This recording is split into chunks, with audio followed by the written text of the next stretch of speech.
दर्शकबिन नमस्कार। यो हो ग्लोबल टेलिभिजन र ग्लोबल टेलिभिजनले आजदेखि औपचारिक रूपमा आफ्नो प्रसारणको आरम्भ गरेको छ। यहाँलाई हार्दिक स्वागत छ। ग्लोबल टेलिभिजन तपाईको सूचनाको हकलाई सधैँभरि प्रत्याभूत गर्न र तपाईको सूचनाको हकलाई तपाईसम्म पुर्याउनको लागि हामी सधैँभरि तपाईलाई सूचनाको जुन तपाईको अधिकार छ त्यसलाई सुनिश्चित गर्नको लागि सधैँ तपाईसँगै छौँ र आजदेखि हामी औपचारिक रूपमा तपाईको साथमा आएका छौँ र यो प्रत्यक्ष रूपमा हामी तपाईसँग यति बेला जोडिरहेका छौँ र आजदेखि काठमाडौँ उपत्यका लगायत देशका 16 जिल्लामा निषेधाज्ञा जारी भएको छ। कोरोना भाइरसको दोस्रो लहर नयाँ खालको भेरिएन्ट सुरु भए लगत्तै अलिकति त्रासको वातावरण सृजना भएको छ र यो त्रासले गर्दाखेरि अब आम जनमानसमा पनि एक खाले अब के गर्ने कसो गर्ने भन्ने खालको समस्या उत्पन्न हुन थालेपछि सरकारले स्थानीय निकायलाई अख्तियारी प्रत्यायोजन गरेर यो कसरी कसो गरी हामी अगाडि बढ्ने भन्ने कुराको जुन अधिकार छ त्यो स्थानीय तहलाई दिइसकेपछि जुन क्षेत्रमा कोरोना भाइरसको अत्याधिक संक्रमण बढिरहेको छ त्यो ठाउँमा स्थानीय तहले आफ्नै अधिकार प्रयोग गरेर निषेधाज्ञा लागू गर्न सक्ने भनेर एक खाले संघीय सरकारले अख्तियार दिइसकेपछि विभिन्न जिल्लाहरूमा यति बेला निषेधाज्ञा लागू भएको छ। काठमाडौँ उपत्यकामा पनि निषेधाज्ञा जारी भइसकेको छ र निषेधाज्ञा जारी भइसके पश्चात काठमाडौँ उपत्यकाका सडकहरू यति बेला सुनसान जस्तै देखिएका छन्। आज बिहानैदेखि निषेधाज्ञा लागू भएको हो। काठमाडौँ, ललितपुर र भक्तपुरका विभिन्न स्थानहरूमा चोकहरूमा सार्वजनिक सवारी साधनहरू चलेका छैनन् भने सर्वसाधारण फाटफुट्ट हिँडेको देख्न सकिन्छ, तर निषेधाज्ञालाई पालना गरिरहेको अवस्था रहेको छ। काठमाडौँ उपत्यकाका प्रमुख नाकाहरूमा पनि यति बेला ट्राफिक प्रहरीहरू र सुरक्षाकर्मीहरू खटिनै रहेका छन् र यो निषेधाज्ञा लागू गर्ने जुन सरकारको निर्णय 3 दिन अगाडि नै भएको थियो र यस कारणले गर्दाखेरि पनि आम नागरिकमा अलिकति गत वर्ष पनि जुन लकडाउन भएको थियो, चैत्र 11 गतेदेखि लकडाउन भएर जुन खाले अवस्था भएको थियो त्यसैलाई अनुसरण गर्दै आम नागरिकले यो निषेधाज्ञालाई पालना गर्नेतर्फ भने देखिएको छ। उपत्यकामा खासै सवारी साधनहरू चलेका छैनन्। अत्यावश्यक सवारी साधनहरू त अवश्य पनि चलेका छन्। अत्यावश्यक सवारी साधनहरू बाहेकका निजी सवारी साधनहरू भने यति बेला चलिरहेको अवस्था छैन र संघीय राजधानीमा कोरोनाको संक्रमणको दर एकदमै हवात्तै बढेपछि यो काठमाडौँ उपत्यकाका 3वटा प्रमुख जिल्ला अधिकारीहरूको संयुक्त बैठक बसेको थियो र त्यो बैठकले चाहिँ वैशाख 16 गतेदेखि निषेधाज्ञा जारी गर्ने भनेर एक खाले निर्णय गरिसकेको थियो र त्यो निर्णय गरिसकेपछि आज बिहानैदेखि उपत्यकाका 3 जिल्लाहरूमा निषेधाज्ञा जारी भइसकेको छ र सुरक्षाकर्मीहरू तैनात भएर यो निषेधाज्ञालाई पालना गराउनको लागि पनि निकै अग्रसर भइरहेको देखिन्छ। काठमाडौँ उपत्यकामा बिहान 6 बजेदेखि निषेधाज्ञा लागू भएको हो र यो चाहिँ 15 दिनका लागि हुनेछ भनेर एक खाले सरकारी निर्णय पनि आइसकेको छ। कोरोना संक्रमणको दर निकै तीव्र गतिमा बढ्न थालेपछि सरकारले पनि यो फेरि पनि एकचोटि निषेधाज्ञा गर्ने निर्णय गरेको छ। गत चैत्र 11 गते लकडाउन गरेको थियो भने गत भदौ 4 गतेदेखि सरकारले निषेधाज्ञा जारी गरेको थियो काठमाडौँ उपत्यकामा र काठमाडौँ उपत्यकामा निषेधाज्ञा भदौको 4 गतेदेखि जारी भएपछि झन्डै 1 महिनासम्म त्यो निषेधाज्ञा चलेको थियो र त्यसपछि भने नियमित रूपमा जुन सञ्चालन हुँदै आइरहेको थियो, पठन पाठन विद्यालय अथवा विभिन्न किसिमका कल कारखानाहरू पनि नियमित रूपमा सञ्चालन हुँदै आइरहेको अवस्थामा पछिल्लो समय फेरि पनि कोरोना संक्रमणको यो दोस्रो लहर सुरु भएपछि फेरि पनि एकपटक सरकारले निषेधाज्ञा जारी गर्ने निर्णय गरेको छ र यसपटक भने पुरै देशव्यापी रूपमा लकडाउन भएको छैन। यो लकडाउन नभइकन निषेधाज्ञा जारी गरेको छ। मैले अघि पनि यहाँलाई भनेको थिएँ कि निषेधाज्ञा चाहिँ गर्ने अधिकार जुन छ स्थानीय निकायलाई दिएको छ। स्थानीय निकायले आफ्नो हिसाबले जुन ठाउँमा जस्तो कोरोना संक्रमणको स्थितिलाई हेरेर लकडाउन गर्ने अथवा निषेधाज्ञा जारी गर्ने अथवा त्यसलाई कसरी अगाडि बढ्ने भन्ने कुराको संयन्त्र अघि बढाउँदै जान सक्ने एउटा खाले अख्तियारी दिइसकेपछि नियमित रूपमा जे कामहरू भइरहेको छ र नियमित रूपमा हामीले जे काम गरिरहेका छौँ त्यो काम भने अब गर्न पाइने छैन, किनकि निषेधाज्ञा जारी भएको छ। अत्यावश्यक काम कारबाही गर्नका लागि भने सरकारले रोकेको छैन, किनकि ब्याङ्कहरू पनि एउटा निश्चित समय तोकेर खोल्ने निर्णय गरिएको छ भने अत्यावश्यक जुन कुराहरू छन् ती कुराहरूमा पनि हिँडडुल गर्न पाइने, तर जुन अत्यावश्यक काम नपरेका व्यक्तिहरू चाहिँ घरभित्रै बस्नको लागि पनि अनुरोध गरिएको छ। एक हिसाबले हामी आफू पनि सजग हुन जरुरी छ, किनभने कोरोना संक्रमणको दर निकै वृद्धि भइरहेको छ। यही हिसाबले जाने हो भनेदेखि के हुन्छ, अवस्था भयावह हुने अवस्था आइरहेको छ, किनकि विश्वमा नै दोस्रो लहरले निकै आक्रान्त पारिरहेको छ। छिमेकी देश भारतमा त निकै ठुलो भयावहको स्थिति आइ नै सकेको छ। त्यो स्थितिले गर्दा पनि हामी छिमेकी मुलुकमा भएको त्यो जुन भयावहको स्थिति छ त्यसबाट पनि अलिकति डराउनु पर्ने अवस्था नै छ। यो दोस्रो लहरबाट हामीले कसरी अब अगाडि बढ्ने भनेर सरकारले आजदेखि यानि कि वैशाख 16 गतेदेखि काठमाडौँ उपत्यका लगायतका यो स्थानहरूमा विभिन्न 16वटा जिल्लाहरूमा निषेधाज्ञा जारी भइ नै सकेको छ। र मैले पनि भने, फेरि पनि दोहोर्याउँछु, यो निषेधाज्ञा गर्ने अधिकार चाहिँ स्थानीय निकायलाई दिएको हुनाले जुन यथास्थानमा छ त्यो स्थानमा रहेका स्थानीय निकायहरूले अब कसरी त्यसलाई नियन्त्रण गर्ने भन्ने निर्णय गर्न सक्ने अवस्था आइ नै सकेको छ। ग्लोबल टेलिभिजन तपाईँ हेरिरहनु भएको छ र ग्लोबल टेलिभिजनमा कोरोना अपडेटमा हामी रहेका छौँ। कोरोना अपडेटमा हामी तपाईँलाई निरन्तर रूपमा अब कोरोनाको प्रभाव र निषेधाज्ञाको स्थितिको बारे नियमित रूपमा जानकारी दिने रहेका छौँ। अब निषेधाज्ञामा के गर्न पाइन्छ, के गर्न पाइँदैन भन्ने कुराहरू पनि यहाँलाई अन्योलता हुनसक्छ। विवाह व्रतबन्ध लगायतका कामहरू गर्नु छ भने चाहिँ यो निषेधाज्ञामा 15 जनाभन्दा बढी भेला हुन नपाइने खाले व्यवस्था सरकारले गरिदिएको छ र दुवै पक्षले विवाहको ब्यानरसहित 2वटा गाडीमा आउन जान पाउने व्यवस्थासम्म चाहिँ गरिएको छ र 15 जनाभन्दा बढी चाहिँ सहभागी हुन नपाउने व्यवस्था गरेको छ। अत्यावश्यक सामग्री बोकेका जुन ढुवानीका साधनहरू छन्, बिरामी तथा बढीमा 2 जना कुरुवा बोकेका एम्बुलेन्सहरू पनि चल्न पाउने अवस्था रहेको छ भने स्वास्थ्यकर्मी तथा सुरक्षा निकायका सवारी साधनहरू चाहिँ चल्न पाउने व्यवस्था गरिएको छ। तर अत्यावश्यक कामभन्दा बाहेकका जुन काम कारबाहीहरू छन् त्यो चाहिँ गर्न नपाइने भनेर यो निषेधाज्ञा जारी भएको छ।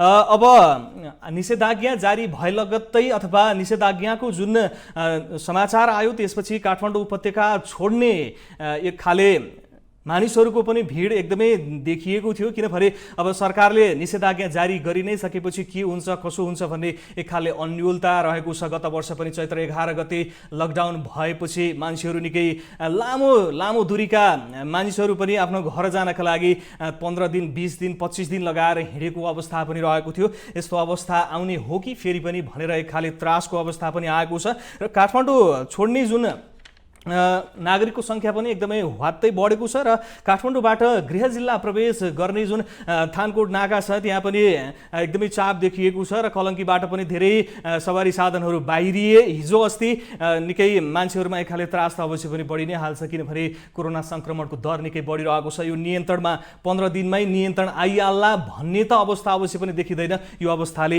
भावी दिनको निर्धारण गर्ने भएकोले र गत वर्षको जुन अनुभव छ, अनुभव भन्दा पनि जे भएको थियो एक साताका लागि लकडाउन हुँदै गर्दाखेरि झन्डै 4-5 महिनासम्म निरन्तर रूपमा लकडाउन भएको थियो, त्यो अवस्थाले पनि आम नागरिकमा अलिकति त्रास चाहिँ अवश्य पनि फैलाएको छ। र अब काठमाडौँबाट गृह जिल्ला प्रस्थान गर्ने अवस्था कस्तो रहेको छ भनेर हामी एकैछिन हेर्छौँ। हाम्रा सहकर्मीले रिपोर्ट तयार गर्नुभएको छ, अहिलेको लागि यो रिपोर्ट, त्यसपछि हामी फेरि आउँछौँ। यति बेला हामी बल्खुमा छौँ। कोरोना महामारीको दोस्रो लहर तीव्र रूपमा फैलिन थालेपछि काठमाडौँ उपत्यकाभित्रका 3वटा जिल्लामा निषेधाज्ञा गरिएको छ र निषेधाज्ञा जारी गरिएसँगै काठमाडौँ उपत्यका सडकमा अत्यावश्यक बाहेकका सवारी साधन चलिरहेका छैनन् र यहाँका सडक सुनसान देखिन्छन्।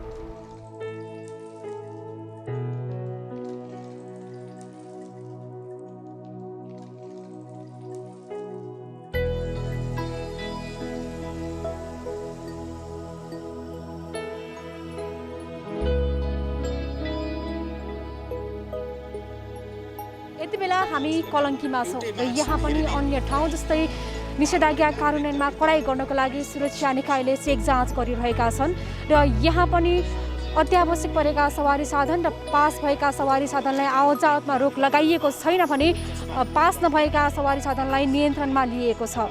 ट्राफिकले समातेको हो। अब यहाँ आज चल्न पाइँदैन रे, अनि त्यही भएर पास केही पनि छैन। नेपाल प्रहरी, सशस्त्र प्रहरी बल लगायतको सुरक्षा फौजले निषेधाज्ञा कार्यान्वयनमा कडाई गरेको छ।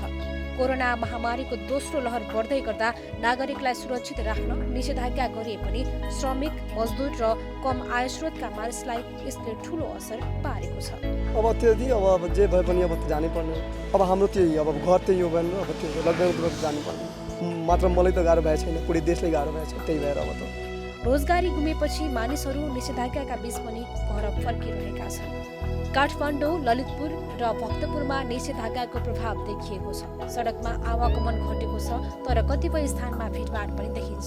अत्यावश्यक सेवामा प्रयोग हुने सवारी पनि सुचारू छन्। पछिल्लो समय नेपालमा दैनिक 4000 भन्दा बढी नयाँ कोरोना संक्रमित थपिएका छन्।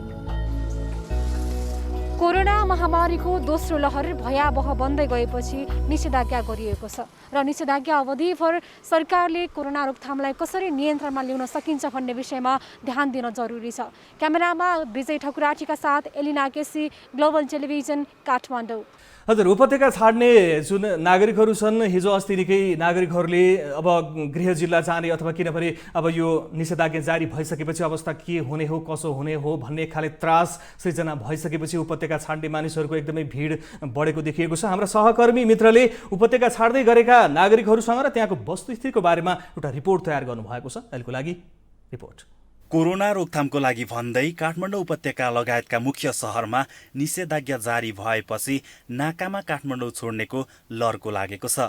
निषेधाज्ञाको निर्णय भएसँगै अत्यावश्यक काममा रहेका बाहेकले धमाधम उपत्यका छोड्दैछन्, जसकारण बुधबार पनि बिहानैदेखि उपत्यकाबाट बाहिरिने नाका, कोटेश्वर, बल्खु, कलङ्की लगायतका स्थानमा यात्रुको चाप बढेको छ।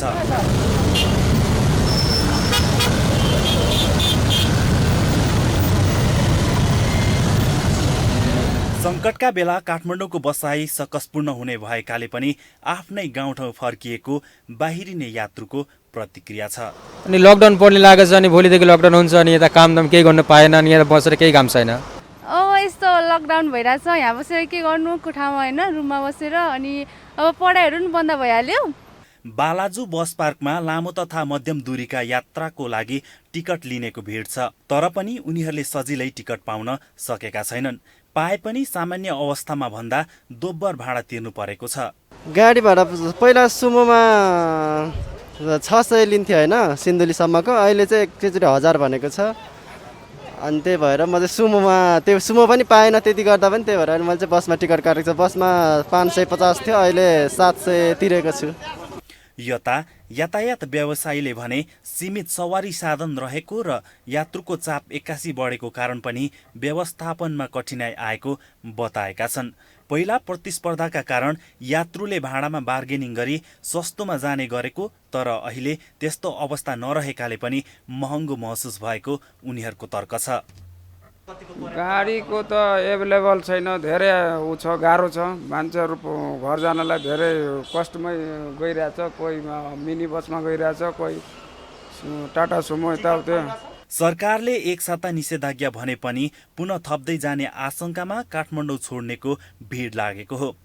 सहरमा एकातिर कोरोनाको त्रास र अर्कोतिर अत्यासपूर्ण बसाई, यसबाट छुटकारा पाउन पनि नागरिक आफ्नै गाउँठाउँ फर्किन हतारिएका हुन्।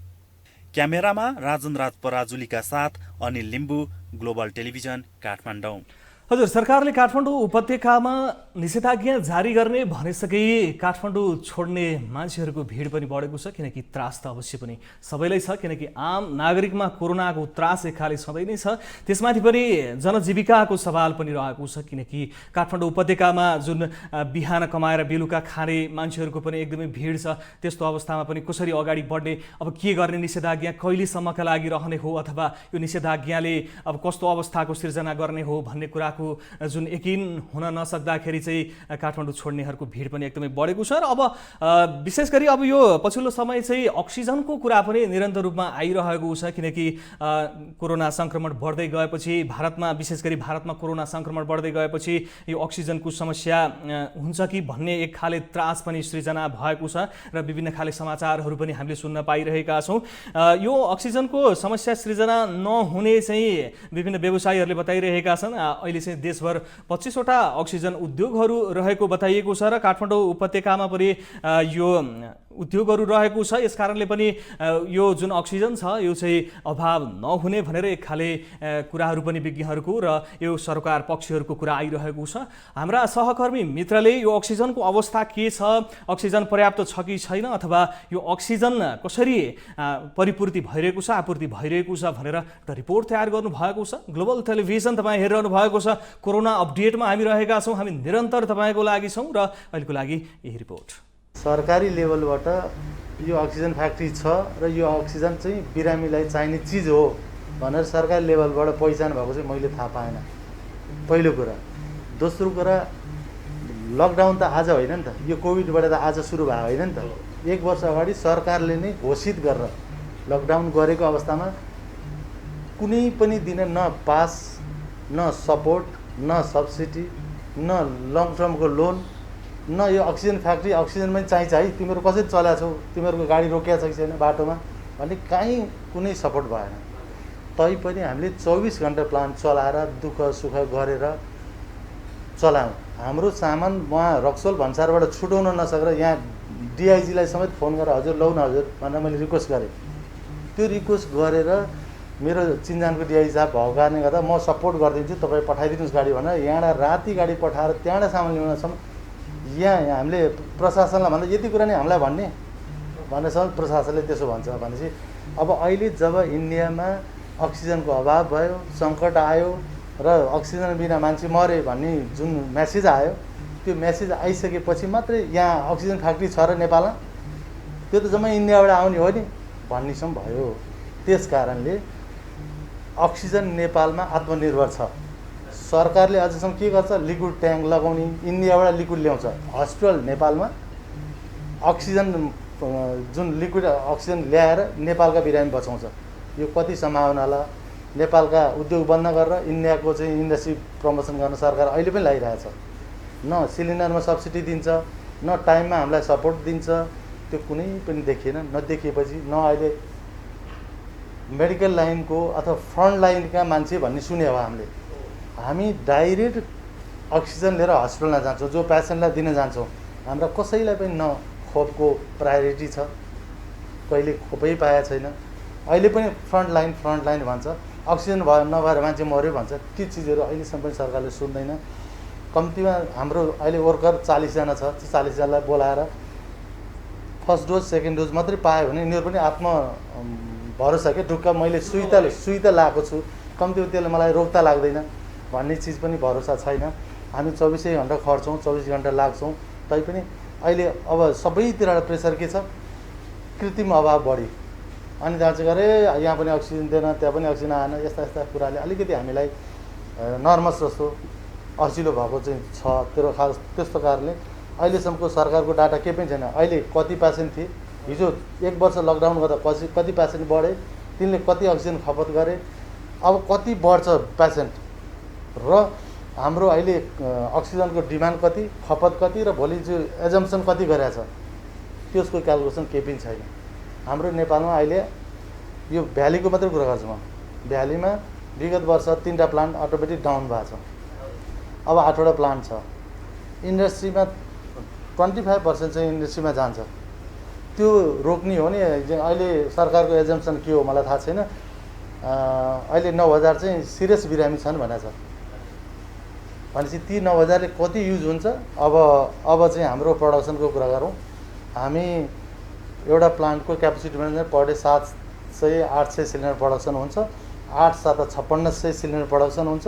5600 × 7 क्युबिक मिटर गर्दा चाहिँ कति बिरामीले कभरेज गर्न सक्छन् भनेपछि हामीले 25,000-30,000 सिलिन्डर पेसेन्ट हुँदाखेरि पनि यो अक्सिजनले कभरेज गर्न सक्छ। त्यस्तो कुनै समस्या देखिँदैन। देशभरिको चाहिँ अहिले म भन्न सक्दिनँ डाटा, त्यति अहिले इमिडिएटली चाहिँ हामीले सङ्कलन गरिसकेका छैनौँ। हाम्रो 8वटा कम्पनीको लगभग 1 लाखभन्दा माथि सिलिन्डर छ, र त्यो 1 लाख मध्ये सिलिन्डर पनि 20% मात्रै होला हाम्रो प्लान्टमा रहने, टोटल हस्पिटलमा युजरमा भनौँ न अब जाने, र टाइममा रिटर्न नगरिदिने, अनि गभर्मेन्ट हस्पिटलले धरोटी नराखिदिने, अनि यो फ्याक्ट्रीबाट चाहिँ अक्सिजन दे मात्रै भन्ने के। त्यो सिलिन्डर मैले खालि फर्काउनुपर्छ, चाँडो फर्काउनुपर्छ, त्यही सिलिन्डरमा रिफिलिङ गर्ने हो भन्ने चाहिँ कुरा त्यो युजरलाई थाहा छैन। किनभने त्यही रिफन्ड गरेपछि नै भर्ने हो।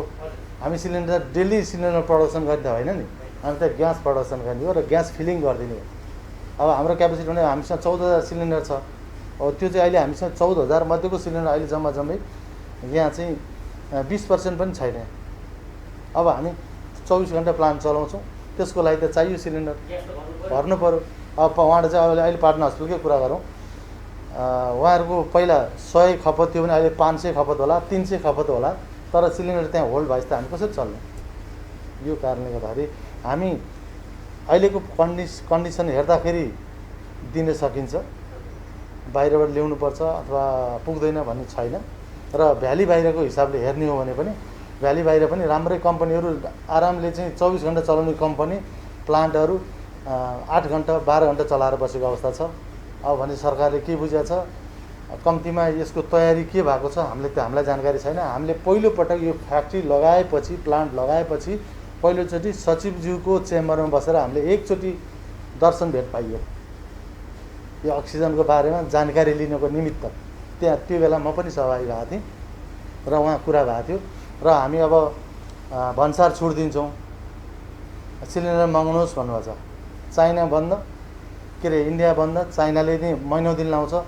जब 1.5 वर्षसम्म पनि लकडाउन गरेर बसेको सरकार हो, 1.5 वर्ष कहिले बोलाएर तिमीहरू होसियारी बना, तयारी बना, केही रिजर्भ राख, सिलिन्डर चाहिन्छ भने हामी सब्सिडी दिनुपर्छ कि भन्सार छुट दिनुपर्छ कि सफ्ट लोन म्यानेज गरिदिनुपर्छ कि, त्यो भन्ने तर्कमा कहिले पनि भएन। त्यस कारणले अझ भन्यो भने नापतौल केही कुराहरू न, यो मोहरबन्दी लागेको छ, यो किन गरे, त्यो किन गरे भनेर चाहिँ अझ हामीलाई हेरेसमेन्ट बनाउने पहलहरू बढी भएको छ। इन्डस्ट्रीलाई कसरी प्रोटेक्ट गर्ने, यो एउटा आत्मनिर्भरको इन्डस्ट्री हो, नेपाललाई बाहिर जानु पर्दैन, आयाततिर होइन आयात प्रतिस्थापनतिर जानुपर्ने ठाउँ यही भएको इन्डस्ट्रीलाई पनि एउटा प्रोटेक्सन गरेको छैन। यसैलाई प्रमोट गरौँ, यसैलाई प्रोटेक्ट गरौँ र इन्डियाबाट लिक्विड नल्याउँ, त्यो बन्द गरौँ, लिक्विड ट्याङ्क नलगाउँ भन्ने चाहिँ तर्क गभर्मेन्टको देखिँदैन। यही भएका इन्डस्ट्री चाहिँ कहाँ छन्, कस्तो अवस्था छन्, कुन अवस्था छन्, चालु छ कि छैन, चालु हुनलाई के गर्नुपर्छ भन्ने ध्यान जाओस् भन्ने मेरो चाहिँ एउटा भनाइ छ। जस्तो राज्यले के एजम्सन गरेछ, राज्यसँग डाटा त होला नि, हामीसँग अहिले यति पेसेन्टहरू इफेक्टेड छ, अब भोलिका दिन यति हुने सम्भावना एजम्सन गरे होला, त्यो सम्भावनालाई पनि मध्यनजर गरेर हामीलाई यति अक्सिजन आवश्यक पर्छ, त्यति आवश्यक अक्सिजन यहाँ नेपालमा छ कि छैन भन्ने कुरा चाहिँ खोजेको छ कि छैन, पहिलो कुरा थियो। र अहिले हाम्रो बुझाइमा चाहिँ यो 8वटा कम्पनी फुल फेजमा रन हुने हो भने अहिले 9,000 चाहिँ इफेक्टिभ देखिएको छ। यो यही 7 दिन 10 दिनको रेसियोमा देखिने हो। त्यो चाहिँ 30,000 35,000 40,000 हुँदाखेरिसम्म पनि इजिली भ्याउँछ यो कम्पनीले, केही त्यस्तो तनाव केही लिनु पर्दैन। हामी चाहिँ के भन्छौँ भने यहाँहरूको यो टेलिभिजन मार्फत म के भन्छु भने घरमा लगिसकेपछि टाइममा फर्काइदिए, युज भइसकेपछि आफूलाई सकिएपछि फर्काउनुहोस्। हस्पिटलले पनि युज भयो कि भएन, युज भइसकेपछि इमिडिएटली त्यसलाई रिटर्न गर्नुपर्छ र अरूले त्यसको सदुपयोग गर्न पाओस् भन्ने बुझिदिनु भयो भने हामीलाई भइरहेको स्रोतलाई पनि परिचालन गरेर पुग्छ। हजुर, ग्लोबल टेलिभिजन तपाईँ हेरिरहनु भएको छ र ग्लोबल टेलिभिजनमा हामी निरन्तर रूपमा कोरोना अपडेटमा रहेका छौँ र कोरोना भाइरसको दोस्रो भेरिएन्ट जुन आएको छ यसले गर्दाखेरि निकै त्रास फैलाएको छ। यो त्रासले गर्दाखेरि फेरि एकपटक काठमाडौँ उपत्यका लगायत देशका विभिन्न 16 जिल्लामा निषेधाज्ञा लागू भइसकेको छ। स्थानीय निकायलाई अख्तियारी प्रत्यायोजन गरे लगत्तै काठमाडौँ उपत्यकाका 13वटा प्रमुख जिल्ला अधिकारीहरूको बैठकले चाहिँ यो अब निषेधाज्ञा जारी गर्नुपर्ने भनेर जुन निषेधाज्ञा आजदेखि लागू भइ नै सकेको छ। आज बिहान 6 बजेदेखि निषेधाज्ञा लागू भएको अवस्था छ र यो अख्तियारी जुन स्थानीय निकायलाई दिएको छ यसले केही सहज त अवश्य पनि बनाउन सकिने कि स्थानीय तहमा के कस्तो अवस्था आइरहेको छ त्यसलाई मध्यनजर गरेर अगाडि बढ्न सक्ने एक खाले अवस्था सृजना चाहिँ भएको छ। र सरकारी स्वामित्वको खाद्य व्यवस्था तथा व्यापार कम्पनीले चाहिँ यो निषेधाज्ञा जुन छ यो अवधिभर उपत्यकाका 4वटा बिक्री केन्द्र मार्फत खाद्यान्न बिक्री गर्ने भएको छ। खाद्यान्न अलिकति सहज होस् भन्ने उद्देश्यले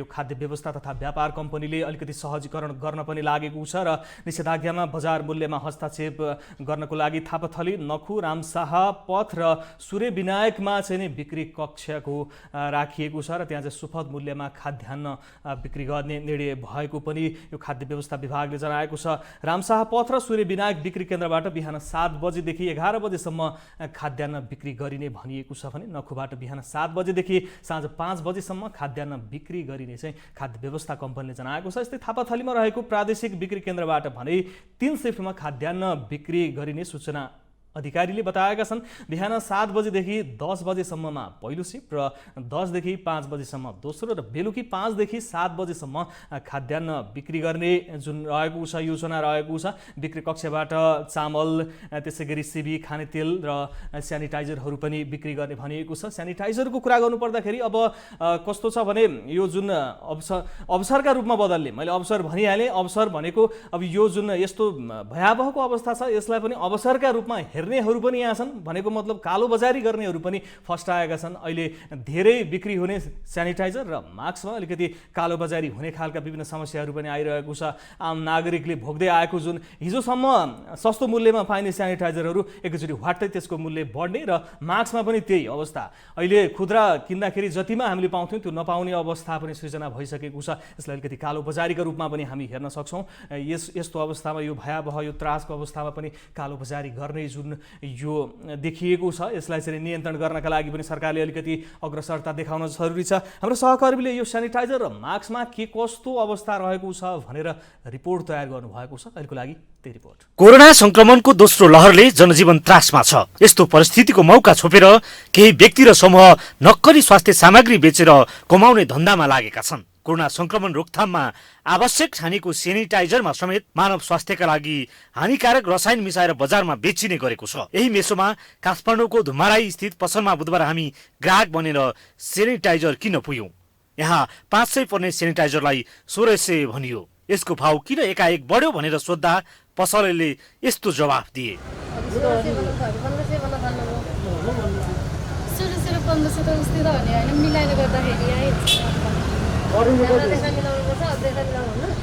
ग्राहक नर्मल ग्राहक बनेर आउँदा तपाईँले मिलाउनु पर्दैन अनि क्यामेरा हैन हजुरले लाग्ने भएपछि मिलाइहाल्थ्यो नि 7-8 युनिट ब्रान्ड अनुसार हुन्छ नि त ब्रान्डको चाहिँ 700 थियो mega brand mega hand sanitizer mega hand कति लाउनु छ तपाईँ? हजुर तर बेनी चाहिँ 1500 हो। त्यो कहिलेबाट बढ्यो यो? बढ्यो कहिलेबाट?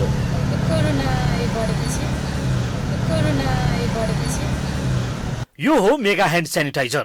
यसमा धर्मभक्त मेडिसिन डिस्ट्रिब्युटर्सको नाम छ। म्याद गुज्रिसकेको यो सेनिटाइजर बजारमा खुलेआम बिक्री भइरहेको छ, त्यो पनि महँगो मूल्यमा। एमआरपी 3000 लेखिएको यो सेनिटाइजर विक्रेता मनलाग्दी मूल्य लिएर बेचिरहेका छन्।